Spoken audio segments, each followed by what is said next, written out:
And that's why we work with coaches, Mhm. because the rest of us are, I'm worried about my kids and my job, and I don't have time to think and play and then be really analytic about the results. But my coach can do that for me, right? I think we simultaneously need to strike a balance between, it's up to us.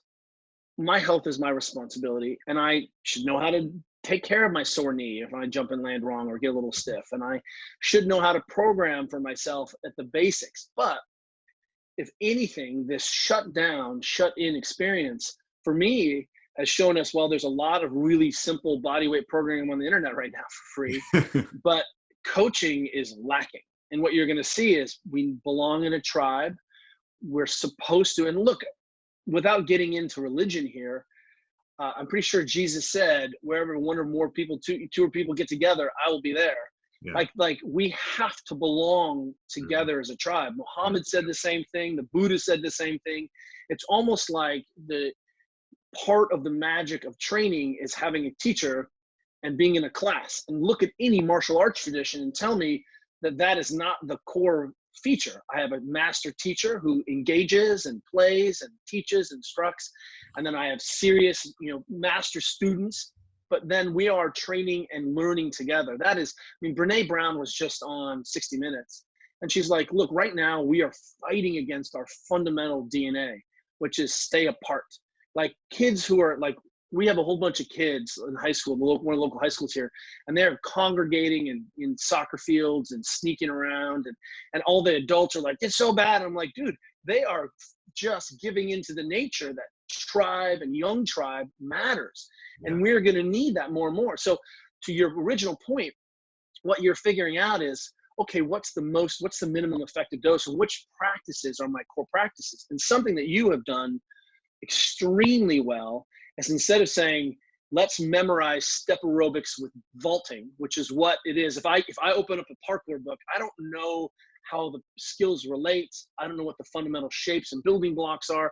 You have, I think this is the hallmark of your thinking, is that you have said, here are the essentials, then here's how we build complexity, right?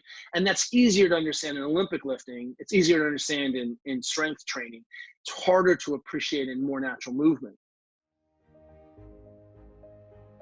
Welcome to the Evolve Move Play podcast, where we bring you the most interesting and enlightening conversations around movement practice and how you can become the most heroic version of yourself through pursuing movement that's relevant to your nature. This is a podcast that's going to feature some of the top movers in the world, some of the most amazing movement thinkers, and people from fields that are related to movement as far afield as evolutionary theory, strength and conditioning, and everything in between. So if you're interested in movement, please stick around. And if you like our work and want to support it, please consider supporting us on Patreon, because this podcast is completely listener supported. We don't want to take any advertising. We don't want to interrupt your experience of watching the show. So what really helps us get the best thinkers on, have the time to put these together, have the best quality for you guys as far as audio and video, is your support. So please consider supporting us and enjoy the rest of the show.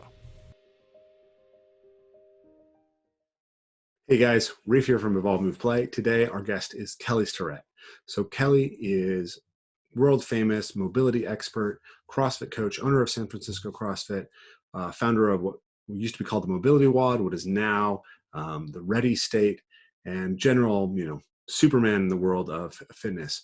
Kelly and his wife Juliet and his partner in the business were our first guests ever on the Evolve Move Play podcast, all the way back in 2016. And Kelly and I had not had a real conversation really since then. So this was long overdue, and it ended up being a thing where we had to have a conversation, part of the conversation one day, and then come back the next week and finish it. And even then, it feels like there's so much more that we could have dug into. Kelly has so much to share. He has so much experience, and this was really a wonderful conversation. I think you guys will get a lot out of it. Once again, while I've got you guys, before we get started, I just wanted to mention that the INP, our Introduction to Natural Parkour course, which leads you into our membership, is available for sale right now. This is something we've got 100% positive rating on. We know, people are stuck at home. They're unable to engage in their normal fitness practices, unable to go to the gym. And we think this is an amazing time to go ahead and devote yourself to building an outdoor natural movement practice. And we want to support you and make that happen. So click the link below in the description to get that and, to find out everything about Kelly. So without further ado, here is my conversation with Kelly Starrett. Kelly, it's a real pleasure to have you on. You're the first guest ever on the Evolve Move Play podcast. So I can't believe it's been 4 years, but it's good to have you back. Oh man, it is like a family reunion. We have known each other for a minute, my friend. It has been a while. Yeah, absolutely. So the first thing I wanted to ask you is, last time I was talking to you, you had just done the Molokai Outrigger Canoe Challenge, I believe. Whew. So I figured I'd start with, what's the most interesting movement challenge that you've taken on recently, and what did you learn from it? It's great. I really love sort of the thinking behind the idea. Like, how are you challenging yourself, right? What are you doing to get better? My most recent, and it's not as radical as paddling Molokai Channel, but I've discovered this company called Slack Block, and they basically make a miniaturized slack line for your house, so you can be working on balance all the time. And it's just a little rectangle plate on a piece of foam. It's genius. But they also make an addition to your slack line. So it takes a plate and adds a plate on the slack line. And what you're able to do is have much better foot function. And by expanding out the plate base, you create a larger moment arm. So it's harder to correct. You can't just, the corrections are much larger in magnitude. And I have become obsessed with that. So I am on it as much as I can as we're all shut down. You're up in Washington, I'm in San Francisco. And so in my backyard, I'm living on the slack plate and playing with really different positions. What's it look, breathing, foot shapes, different angles. Kind of instead of the classic slack line, this plate allows me to rotate my foot and put kind of longitudinal forces through the balance and just challenge myself. And then, I would say that. And then one of the things that's interesting is, I suffered a knee injury like 6 years ago. I basically put my femur through my tibia, and I have this really bad spot where I don't have a meniscus, and it's definitely tight bone on bone in some deep squat position. So I can air squat pretty well, but I can pull heavy, swing heavy, but like jumping and landing, I definitely need to go left leg, then right leg, right? So I'm probably cruising towards some kind of knee replacement eventually. But in the meantime, like, I don't have any pain. My range of motion is great. I'm always obsessing on my balance, but the bike has become really interesting again to me. And I've always been a cyclist, a mountain biker, but I've been spending a ton more time, really looking at what it looks like to be an aerobic athlete again. And that seems to just continue. I mean, and I've been on this aerobic athlete tip now for, since the year before I went to Molokai. But in maybe 6 years, I've really just been putting a ton of energy into my aerobic base, and then really focusing on my CO2 tolerance through nose breathing. And I'm finding that there's no top end to this sort of aerobic capacity. And sometimes, as you and I have had these conversations many times about sort of the recursive nature of gym training, which is just like, I reward myself with more pull-ups so I can do more pull-ups. Like, what the hell is that about, right? Like, how strong do you need to be? Well, it turns out I'm strong enough. And so I'm able to really manage my training loads and think about, hey, these are restorative positions. I only need to pull heavy once in a while. And then I'm able to really work on some of these capacities that feel unlimited. Like, they're just limitless. So between sort of nerding out on hardcore balance and then really seeing what's possible. I mean, we have a bike climb near our house that's sort of, it's about 27 minutes. So it's to this one little spot. And from our house, I push off from the door and I climb, do this time trial. And what's interesting to me is I can push into 90% of my max heart rate now by nose only breathing and be there comfortably. So for me, it's really been remarkable to think about how much capacity is left open when I really look at the efficiency and the physiology and training that system and CO2 tolerance. And then, of course, the balance skill. Instead of, well, at some point, I'm a 47-year-old man. I pulled 600 earlier this year. How much bigger do I want to be? How much stronger I need to be? Like, that's just dead end conversation. But being more skilled, being really putting my energy into this aerobic base has just been really transformational. Super fun. Yeah, let's dig into that. The aerobic base is something that I find interesting, and I haven't gone nearly deep enough on in my own work, right? Because parkour athletes, right, like we're usually moving for 10 seconds in a long run, right? Like if you're at a parkour competition, if it takes 20 seconds for people to finish the run, then it's a long one. So we're very phosphagen dominant athletes. And then I came up in the era of, like everyone was kind of, if you run, if you do anything like that, you're going to bathe your tissues in lactic acids. You're going to get slow. You're going to transition all of your fast twitch, slow twitch, right? When I worked with a track coach for a while, and he was like, the fastest people just never do this. Charlie Francis, whenever they had to have Ben Johnson, they'd ask Ben Johnson to run longer distances, and he'd go hide in the bathroom. So that was kind of the attitude that I had about aerobic base training for a long time. But then, as we were talking about in our last conversation, started to have this realization that, actually your recovery between bouts of intense exercise is very affected by how efficient your aerobic base is, or even something like your sleep, which obviously is critical for your recovery between training sessions.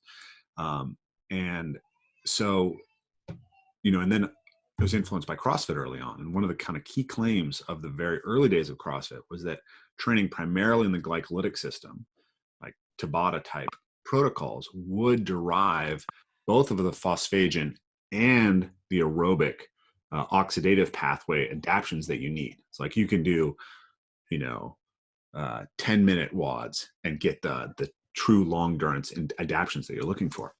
And it doesn't look like that's the case to me. What I've encountered. No, and that's not how anyone is training. Yeah.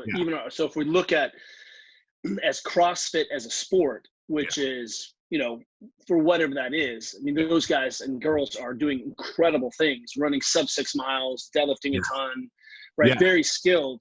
But what we've found is that all of the best CrossFit athletes are spending a ton of time in that aerobic base. The problem is we were only doing junk mileage, right? Just crap mileage. And we didn't put the skill into that. So when we suddenly start to layer in aerobic training, and the real question is, how much do you need? I mean, do you need to ride 7 days a week to be a good parkour or run? No, like you're always running. But looking at that as sort of monostructural efficiency, and maybe I do a short interval piece where I'm running 200s until I stop, right? Or 10 seconds or 20 seconds. So what's the domain? And I'm going to do really clean repeats on that until my capacity drops. Or I'm going to 1 day a week do some really quality base work. And if you can't go run a 5K, if that really does mess you up as a parkour athlete, then let's remove the athlete from your conversation, right? You're not an athlete and you're doing a ton of running. The question is, what kind of running? Are you just mouth breathing the whole time? What's your cadence look like? So what's been really interesting is putting back this skill into this aerobic training. What you'll see is that, watch people compete and, watch them pre-breathe, watch them post-breathe. And again, if what we can do is sort of parse out what it is we're doing. So I think a lot of us maybe train parkour, right? Let's just say use that as our base training. But do we compete in it? Because unless you're an elite parkour athlete where we're really worried about you losing your power or losing your 10-minute sprint, what I would tell you is that most of our parkour athletes are spending 0 time sprint training. And yet that seems to be really important. Yeah. So what you're telling me is, I don't like to suffer long. I actually don't like to breathe hard. So I'm going to become an Olympic lifter or a power lifter or a parkour athlete, right? Like I'm just going to be able to live in this 12 to 14 second glycolytic, piece. So what's interesting then is, because what we've tried to do is help people wrap their heads around sort of this notion of specialization. And it's important to understand the continuum of potential training stimuli. So let's take it. I'm a competitive parkour athlete, or I'm a competitive ex-athlete. The goal of any other strength and conditioning, and I'll put conditioning running into the conditioning part, strengthening and conditioning, is to facilitate better performance in the sport that you're doing. So how do I know my training is working? Well, I can vault higher, I can run faster, I'm more explosive, I can, right? That's the only measurement. So the sport is the measurement, right? And that's sport specific training. So there's a whole lot of skills we can cut off during a season. Okay, because the only goal is to support you to make you a better athlete during your season. I'm a better soccer player. My goal is to only support your soccer skills and nothing else. Like, what are the minimums? And that takes coaching. It takes understanding of knowing what the physical demands are for the athlete. But then we slip back into what I call sports preparation training, which is what most of us need to be doing year round. So sports preparation is looking at positional quality, is developing other skills so that we have a readiness of the body then to go slip into a competitive season and do some sports specific training. So if I'm in a competitive cycle, I drop out some of the things I was doing in my sports preparation because they don't necessarily support my short-term goals of being a high-level soccer player this season, right? Yeah. At the end of your season, you should look like a parkour athlete. Your aerobic training should be crap, right? You're maybe not as very explosive and strong, but you've survived your parkour training season and done really well. Then we slip back into sports preparation where we can rebuild those bank accounts, rebuild that credit that we can spend in our season. On the other side of sports preparation, and good physical preparation, GPP, which is what CrossFit is, can become an overlap with sports preparation. So the problem was we looked at CrossFit, and I remember being in your gym and watching some parkour athletes jump and land with collapsed feet and swinging from bar to bar. And I was like, that is a crap landing. And yet being better at thrusters and doing more thrusters per second didn't improve that person's landing, right? And I think what we said was, be better at CrossFit early on or any GPP system, and that would just magically translate into better skill. Sports preparation is always about refining skill and making sure that we're not at cross purposes with other athletes, so that we are reinforcing the mechanics that then they can take into their specialization time. So on the other side of sports preparation is this GPP, and that's what a good, healthy, strength and conditioning, well-rounded platform for the average person is. Like CrossFit can be a great GPP program. Kettlebell training can be a great GPP program, right? We're looking at energy systems. We're exposing the joints and tissues to more full range, right? Yeah. Whatever that looks like for you. And then the other side of that, we'll call it fitness, which is just do a bunch of work, shred, burn calories, like fitnessing. And that's Barry's Boot Camp, that's Orange Theory, that's Soul Cycle. Crush yourself. Did you crush yourself? You didn't crush yourself, go crush yourself. And that's valid too. And then the other side of that, we'll put in things like dance and play and fun, and right. It doesn't, there's value in all of those things. Community, tribe, movement, rhythm, all of those things.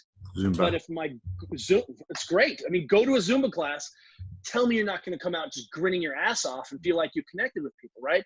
But to sell Zumba as GPP is sort of disingenuous, right? And so what we can then do is really start to say, well, what is our goal? What do we need to do right now? And if you're in the middle of a competitive season, maybe we do have every 10 days or so, we put in a really simple restorative 20 to 30 minute aerobic piece, but really forcing you not to do crap aerobic work, but nose only breathing, working on a technique, right? Making that restorative in its thing. One of the things we know about our elite athletes, like cross-country skiers, bikers, those people, is that their easy days are so easy and their hard days, you cannot survive. They're so hard. Yeah. The average person only does kind of medium days, right? Where they're like, I sort of should have gone easy, but I went sort of harder, and I really should go hard, but I can't go hard, so I go easier. And so most of us are living in these medium workouts, and that's fine.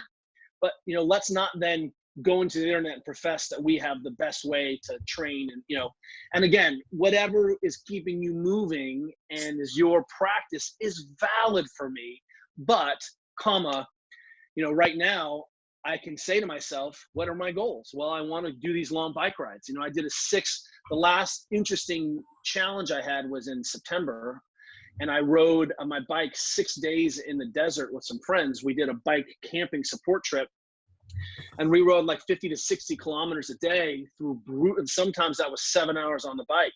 And to be able to string that many big efforts of technical mountain biking in a row was really difficult. None of us had ever done that before. Like 1 day, sure. 2 days, sure. 3 days, maybe. 6 days, holy crap. So that's really what's interesting is how do I, at age 48, become more skilled, and how do I start to make sure that I'm feeling good and not exposing myself to problems that are going to show up when I'm losing my range of motion, losing my elasticity when I'm 60, 70, 80, 90. That's the next conversation, right?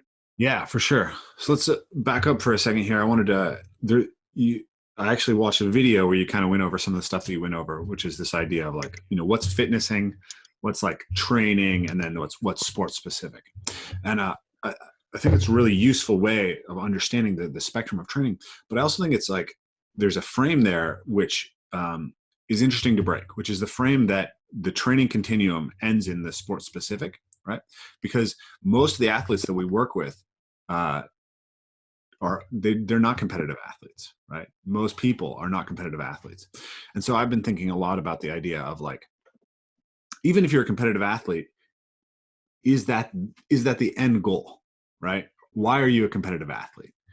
And as I look at natural movement, right, as a concept, to me, it's a replacement for GPP. It's a GPP system, right? It's a GPP. Well, let me say that it certainly can be. Yes. But sometimes the way we've sold it is that it is a replacement, but then you will find out that you have huge holes. Yeah, right? Absolutely. But, that's an artifact of programming and coaching, not a function of the style. Yeah. And I would agree with you 100%. If you took natural movement as your base movement practice, you're gonna check a lot of boxes. Mm-hmm. And then maybe a couple days a week you need to pick up a kettlebell, and a couple days a week you need to go run a hill. Yeah. But then once again, I'm like, you're probably gonna be 100 years old and really useful. That's a great practice. I agree with you. Yeah. So I mean, we're in the middle of bringing in some of this programming. We just developed an online membership system, and so first we're trying to establish all of the kind of cardinal physical skills that we're looking for people to have. Love it. Then Love it. Like, okay, I can teach you new vault stuff like every week for weeks, but you also have to run, right? And basically like your sprint training is not going to change every week. Your running training isn't going to change every week. So like my running training, basically I was having a lot of chronic fatigue issues, and I ran into Phil Maffetone's work and just did a block of Maffetone training, right? Like 20 minutes, keep that heart rate under 140. And when I first started, I couldn't run a mile and keep my heart rate under 140 beats per minute. Right? So that's really the magic, right? Is that you were like, hey, I am a really competent mover and I'm explosive. And yet your training did not expose that you had this gigantic stinking hole right in the middle of your system. Yeah. And until you figure it out, right, you don't know. And it's not just like you should be able to do that because a human should be able to do that. But actually your training, your recovery, your experience of being a human in the world is sucking because you're missing this piece, right? Because I'm experiencing chronic fatigue, I can't recover from my training, etc. Do a block of Maffetone training, and then all of a sudden, the progress in the parkour is better. And there's so many ways in. I love that we are at the heart of this conversation, saying what is it about our training that's essential. And more importantly, what is it about our training that allows us to experience self-actualization, right? Mm-hmm. I'm using training to understand that, hey, I wasn't sleeping well and I was feeling chronically fatigued. And suddenly the training is the diagnostic tool, which is what the whole goal of a movement practice was in the first place, right? The first thing I do every single day before I train is I drop down into an uncompensated squat. My feet are straight. My balance is between my ball and foot and the heel. I'm not saying that's the only position you jump and land in, right? But that is my assessment. Like, do I have full access to these positions? And then suddenly I'm like, wow, the session cost yesterday was awful. My first way that I prepare myself is through natural movement, right? I get on the ground, move my joints to full range. And that's how I assess how I'm doing in my life through my practice. And all you did was cleverly add this sort of metabolic piece, training piece. Because I'm like, look, you're a power athlete. I get it, but you can't run a mile with your heart rate under 140. Like Phil didn't say you need to run it 15 minutes. He didn't say you need to run 8 minutes. Just keep your heart rate under 140. And you're like, wow, I can't even do that. Mhm. I have developed this system where I'm still pretty fast, still pretty strong, but I did these repeats just a couple days with my wife where I put out 400 watts on the bike for a minute, right? So 400 watts on the bike. Just go ahead and do those for me and let me know how that goes. And then I rest for a minute and I just spin and I recover and I do nose only breathing, work on CO2 tolerance and breathing mechanics. And I repeat that 14 to 16 times in this one. See, my heart rate never went above 140. And so I can do a freakish amount of work and not spike my heart rate. And then what I'm telling you and things that you discovered is, hey, there's so many ways into this where I can maintain my power and make explosion. But if you are seeing that you don't have access to these fundamental physiologic traits, if you really aren't base trained, I mean, if we go back to Georges Hébert, and the original, thinker around this, you're going to see that his aerobic standards were brutal. Like, what do you mean? You can't swim a K, you can't run a 5K, you can't and he would say, like, what's wrong with you? And so I think what's easy is that, because of our need for tribe and our need for identity, I'm a CrossFitter, I'm a parkour athlete, I'm a yogi. I'm like, bro, like, don't let go of that identity. And let's make sure that we don't accidentally create huge gaps in our experience, because I think all of us can become more skilled. I mean, I'm like, I agree. You probably don't need to do 100 push-ups. Can you do 10 strict push-ups for me? Oh, you can't. How many strict pull-ups can you do? 5? You can't even do 5. Your son can do 5 strict pull-ups. So, if he's 5 years old and I have an adult who can't do 5 pull-ups and we're arguing about the specificity of training, I think we've missed the block here. You're telling me how many grams of fat I need, and you're not actually eating food yet. So, I mean, that's sort of the thing.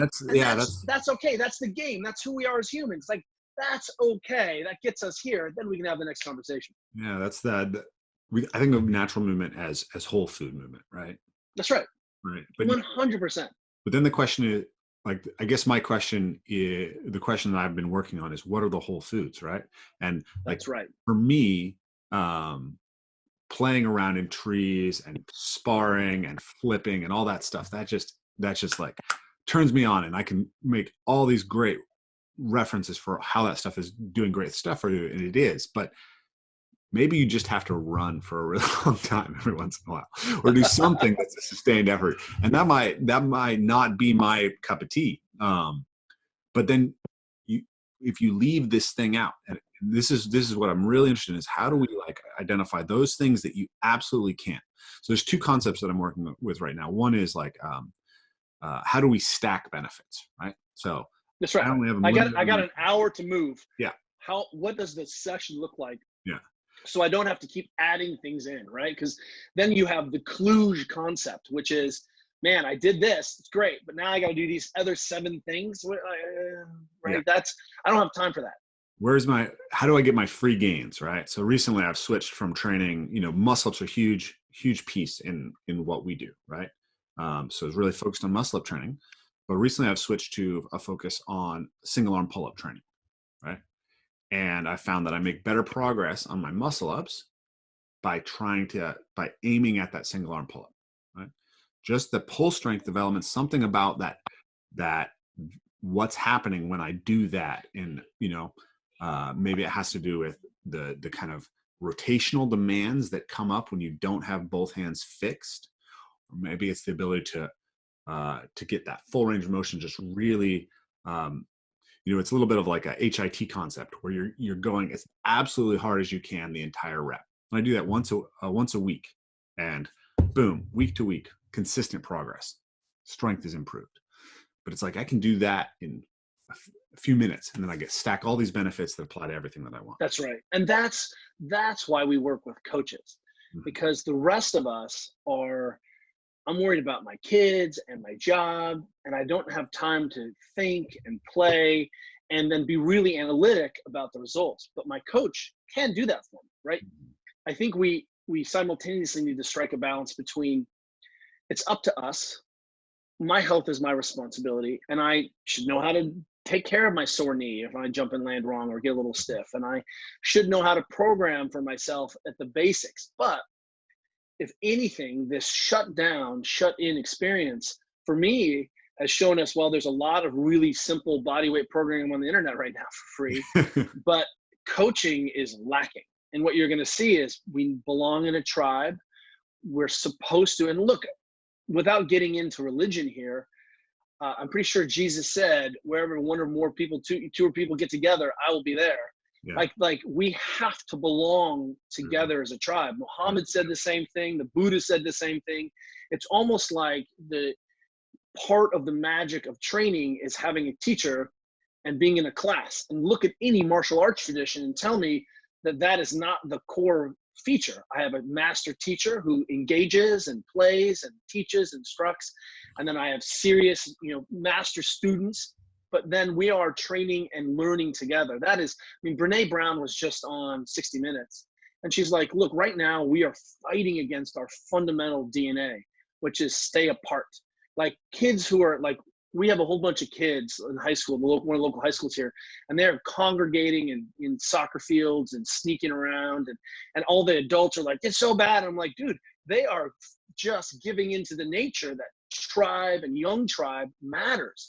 Yeah. And we're going to need that more and more. So to your original point, what you're figuring out is, okay, what's the minimum effective dose, and which practices are my core practices? And something that you have done extremely well is, instead of saying, let's memorize step aerobics with vaulting, which is what it is. If I open up a parkour book, I don't know how the skills relate. I don't know what the fundamental shapes and building blocks are. You have, I think this is the hallmark of your thinking, is that you have said, here are the essentials, then here's how we build complexity, right? And that's easier to understand in Olympic lifting. It's easier to understand in strength training. It's harder to appreciate in more natural movement. But then, now we start to have this conversation, as you're saying, about, well, what is essential? What's the best thing? If I take my, 11-year-old daughter, I'm like, we're going to work on one-arm pull-up hang. Like, what are you talking about? She's a tank. We call her a bear. But what Caroline does is put her foot in the, in one of the bands, and then she sends our monkey ladder up and monkey ladder down and monkey ladder up on the pull-up bars. And I'm like, well, that's her one-arm training. So for you to be able to say, this is what's essential, that I have control through the single limb, and I get all of the rotational kinematics, because you can't pull in a bad position. You can only pull in a good position.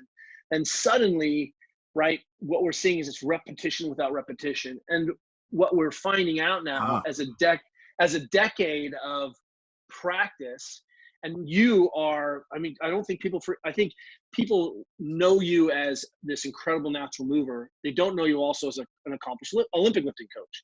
They don't know you as a CrossFit coach. They don't know you as, like, you can do all of these things, which means that you can synthesize and integrate the practice that really creates well-rounded GPP play, right? And I can still be powerful. I can still look good naked. I can still do the thing. And, this is a living document. I think if you and I went back 10 years, we'd be like, oh my God, these guys are just barbarians. If we went back 15 years, we would put our heads in the sand and be like, we know nothing, Jon Snow. But that's not where we are now. We're seeing is this real aggregation of experience and knowledge from these varied sources. And we've started to let go of our tribal identities. So we're able to go to MoveNat, we're able to go to parkour, we're able to go to gymnastics, and be able to sort of synthesize and integrate what is essential. And that is then a dial we can turn up and turn down based on your goals. And that's amazing. Yeah, absolutely. We kicked over a few different topics there that I really want to dig into. I want to try to keep it, focused on one level.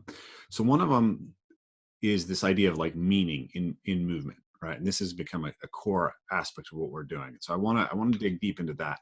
Then there's the aspect of like identifying the things that are the fundamentals, right? How do we think about fundamentals? And there's I've got a lot of stuff I'm thinking about right there. And then there's, we've been having a conversation about specifically the aerobic system, because that's like a fundamental that I think I haven't understood to the degree that I want, and need to get a better kind of map to of how we balance this for athletes who are looking to have this beautiful set of skills that, I demonstrate, but are also looking to treat this as a GPT system, right? Where it's not just like, let me go collect all those things that make me look good on Instagram. It's like, no, I want to become the most functional human being I can through these practices. So it's like three different levels of the conversation that we're at. So, and levels that I typically almost want to be hidden from the practice. I want people to be able to just come into the practice and trust, but the meta conversations behind that are immense. The intellectual sort of dissonance that we're battling with is really the thing. And this is why my best friends are coaches, why I'm most interested in the coaches of the world, because I see them struggling and integrating and fighting with exactly the same things you're talking about. I love it. This is my life. Beautiful. What is essential? So let's start at the most essential, which is like, the question I'm really interested in is, we know that people need movement. We also know that most people are not going out and getting it in their lives. And I think that at some level, our culture has made a profound mistake in the way that we treat it. And we've failed to tap into the motivational systems that get people going. And I think play is a big piece of this. And that's kind of where the beginning of the Evolve Move Play thing happened. But as an adult, play has a role to play, but if it's only play or it's only hedonic, right? Like, I just do this because it feels good. It's not enough, right? So we need something deeper. So around the time that I met you, or 2012, 2013, I was super serious, very focused on like a professional, methodical approach to parkour and trying to become like an elite parkour athlete. And I pushed my body, and what ended up happening was, so this is a funny story. I don't know if I've told you this, but so I moved to Seattle, started teaching CrossFit, and I was trying to train my parkour, do Mark Ripeto's starting strength program. And then the CrossFit I was working for was throwing all these chippers at me and wanting me to participate in the workouts, doing these long chippers. Makes perfect sense. Yeah. And then I ended up working, I moved away from my wife. Her sister died in a car accident. She was in grad school. We were trying to build a house in a town that I wasn't living in. And then I was working at 7 a.m., 8 a.m., 9 a.m., noon, 4, 5, 6, 7. Those are the CrossFit classes I was teaching. And then at 8, I got to teach my one parkour class of the day. So I'd been doing like jiu-jitsu, Muay Thai, running, natural movement. I was lean, I was paleo. I was in Seattle, and all of a sudden it's like, I'm just down in like sweetened Greek yogurt with with granola to like get myself through the end of the day here. And so I ballooned up from like 192 to 210, like really terrible body composition.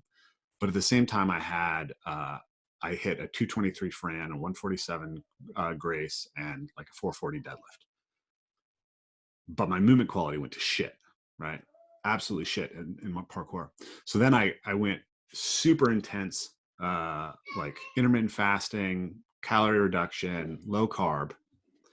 Perfect. Let's add more stress in there. It's so good.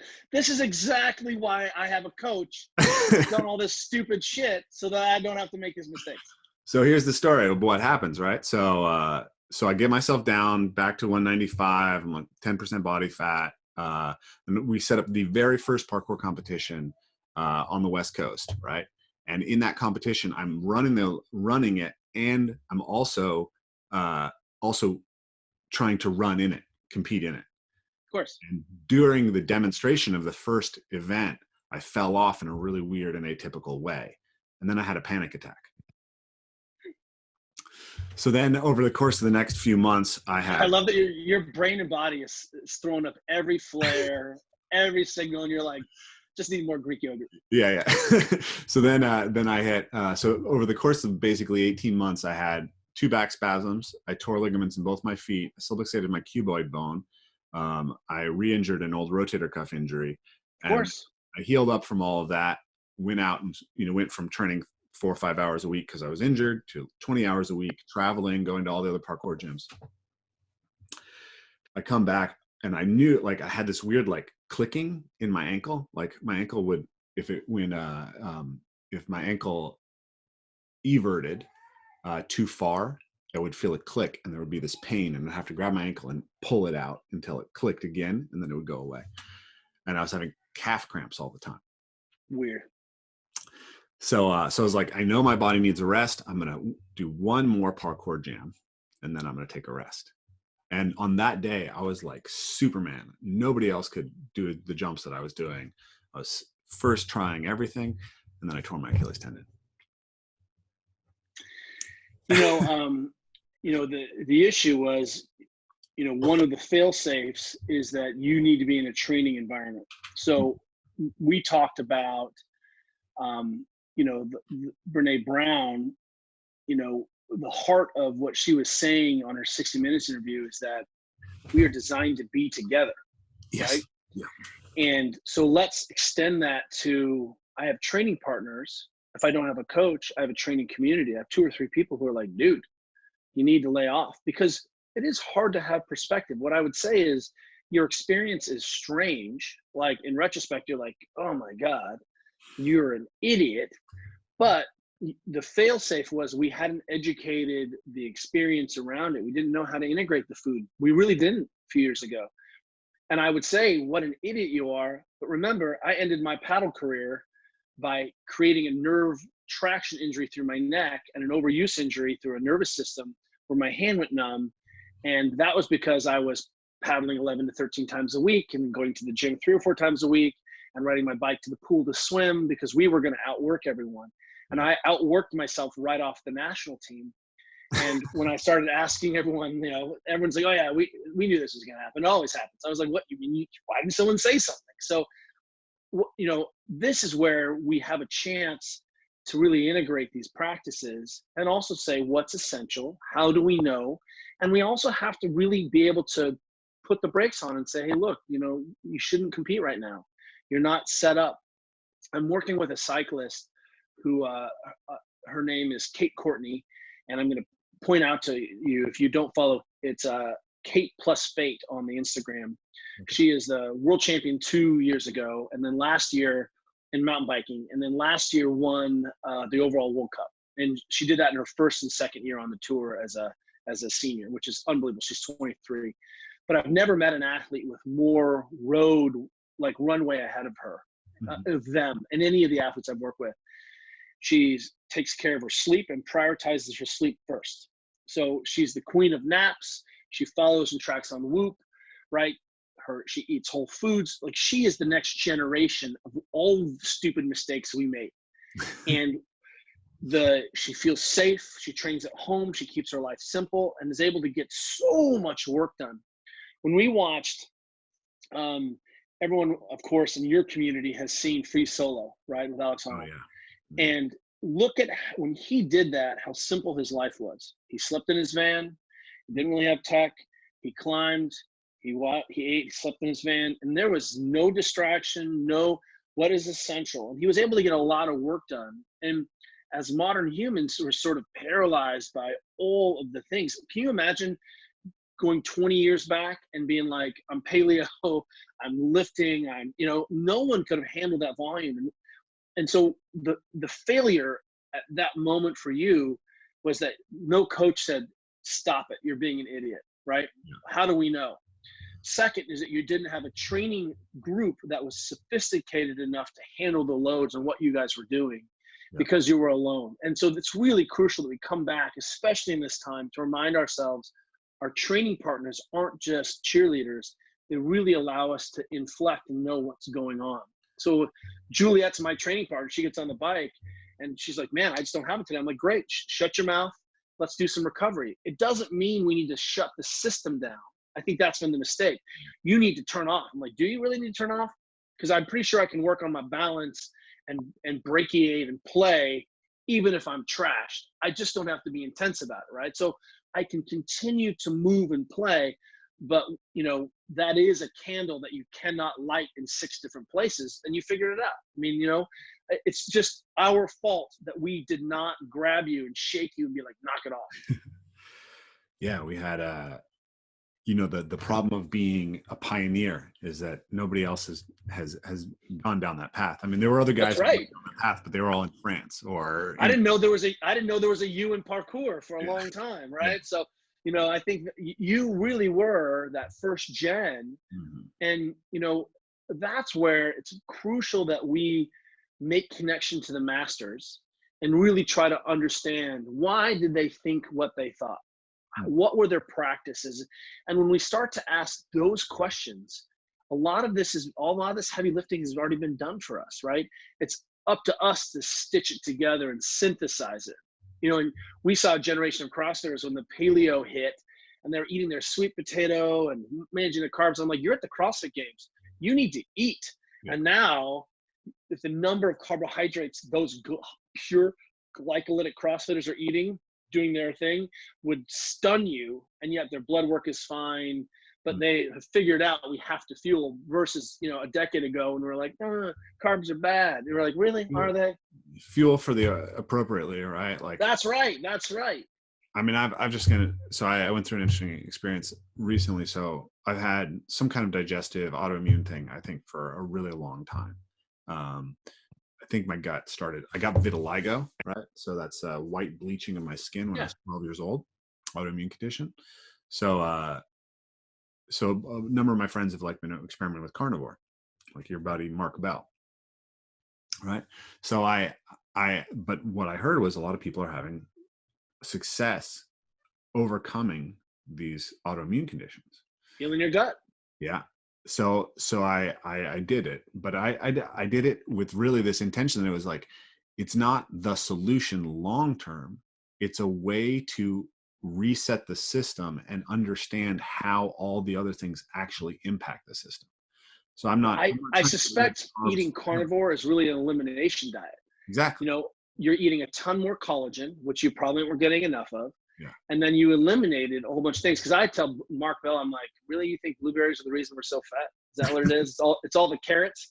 I'm like, fine, don't eat the nightshades. Don't, peel your vegetables. But, I think what happened is we were all running around with candida and really poor gut health and that elimination diet. But, if you see people on the carnivore, you cannot be an elite athlete on carnivore. I Sorry. agree. I agree. And that was, and you appropriately identified, I have this great tool. Keto was a tool to heal metabolic derangement and metabolic syndrome. And I think, if you even talk to Mark Sisson about this, he's like, yeah, the goal is not to be in ketosis. The goal is to have access to your fats, to be Yeah. fat adapted. That's the goal. So you may have to do this in order to sit the system up, right? You may have to learn how to deadlift to become competent and strong enough in this hip hinge. So then you just, right? And I think that's really great. Juliet and I have a strategy of eating, and we follow what we call the 800-gram challenge, which is we try to eat 800 grams of vegetables and fruits a day and try to get 6 to 8 different kinds of vegetables and fruits. And then I add in the best quality proteins and diverse sources that I can. So I don't just eat ground beef. Yeah. I don't just eat I'm eating fish and ground beef and eggs and all these other varieties. So I'm plant-based plus the best quality protein I can get, or I like to say I'm carnivore plus plants. Yeah. So however you do that, and it turns out those are really simple things. And then if I'm not moving my body much or just doing some strength training, man, I don't need a lot of carbohydrate. I get plenty from the fruits and vegetables. And then on days where I'm going to go ride my bike, really hard, really far, there's a lot more fat in my diet and a little bit of rice and some other things. And I think what ends up happening is we trust that the human being will figure this out. But it's so easy, once again, to fall into your tribe. I am carnivore. It is the solution to everyone. I'm like, well, let's go for a 3-hour bike ride. Let me know how that goes for you, Yeah, I think it's a wonderful tool, and I think people need to think about it like that. It's solving all these problems, and people think because it solves this problem, it is the solution to all the problems. That's right. Whereas for me, it was like, okay, this is a thing that's been going on long enough. I need to fix it, and this is fixing it for a lot of people. But then, how do I make my system robust? Like I'm sure you've read Taleb's Anti-Fragile, right? Like I want to have an anti-fragile digestive system, right? My goal is not to have a pure diet. My goal is to have the right base and build my system up and have the digestive capacity so that if I have to, if I'm at a party somewhere and I eat something that's not ideal, I'll be all right.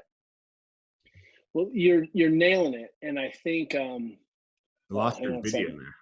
I'm back. I'm coming back. Okay. The key here is I agree with, our friend Laird Hamilton says it best. He's like, we're out on a 3-hour mission, right? Surf mission, and you bonk, you're a liability. Like, you haven't done the training, and that training is sufficient enough. It has to include fat adaptation. It has to include being able to manage this. And then simultaneously, he says, if you go and eat a hamburger and you get diarrhea and your knuckles swell up, like, you're also a liability. Like, that's, that's not the way to eat all the time. But if you can't fuel that way, our friends is, we're friends with Jimmy Chin. He's a good friend of ours, and he documented Free Solo.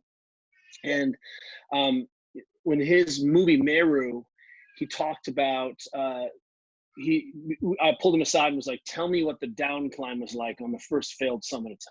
He was like, it took us 4 days. We didn't really talk about it. I was like, what did you guys eat?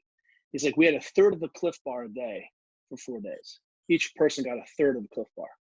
So I was like, okay, so there you go, right? And then I was like, but your food is at the bottom, right? He was like, yeah, but it was covered by 18 feet of snow or 10 feet of snow, so we couldn't find it. So we had another 18-hour walkout with no food.